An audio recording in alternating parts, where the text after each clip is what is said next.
Estamos começando mais um Entre Telas, hoje com o Ricardo Cristóforo. Ricardo, muito prazer você vir aqui no nosso programa. Queria que você falasse um pouquinho sobre o seu trabalho, como você define o seu trabalho.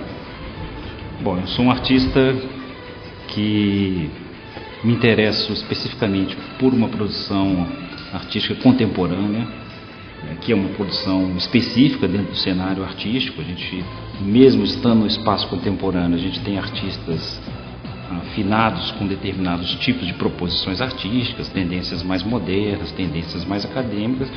E meu trabalho é um trabalho de pesquisa dentro do espaço que define o jeito de fazer arte contemporânea.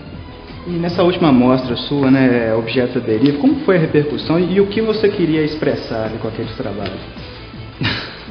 Bom, o que eu quero expressar efetivamente é assim, é um desafio, né, tentar responder essa pergunta, mas acho que, antes de mais nada, o artista é responsável pelo que ele faz. Não acredito nesse tipo de postura que o artista produz, propõe e depois deixa a cargo do público a explicação disso. Acho que esse tipo de artista não me interessa. Eu acho que o artista, ele é um estrategista, o artista, ele é extremamente responsável pelo que ele está propondo, e ele tem que ter, acima de tudo, noções, né, das coisas com as quais ele lida, né?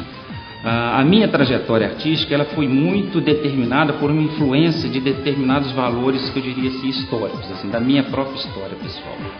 E isso diz respeito a uma passagem da minha vida, onde convivi muito, assim, por exemplo, com oficinas mecânicas, que meu pai foi mecânico, convivi muito com objetos históricos de família. Esse imaginário de formas e objetos sempre se constituíram como um espaço de pesquisa para o meu trabalho formal.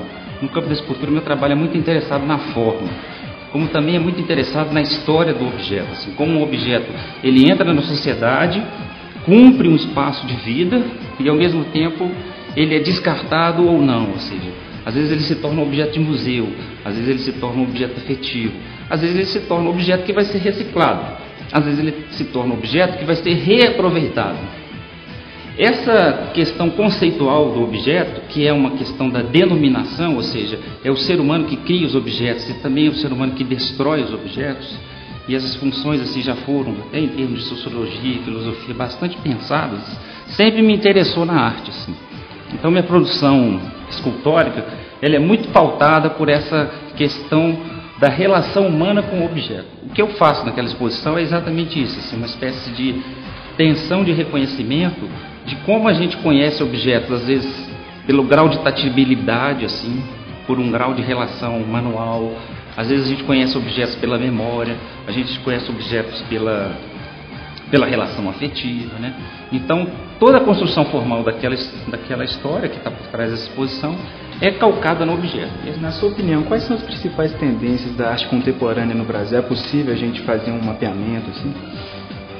Então, eu acho que o próprio da arte contemporânea é não estar pautado em tendências, né? Eu acho que isso aconteceu até o que alguns historiadores definem como arte, que é um termo polêmico também, arte pós-moderna. Assim, seriam as últimas vanguardas dos anos 50 e 60.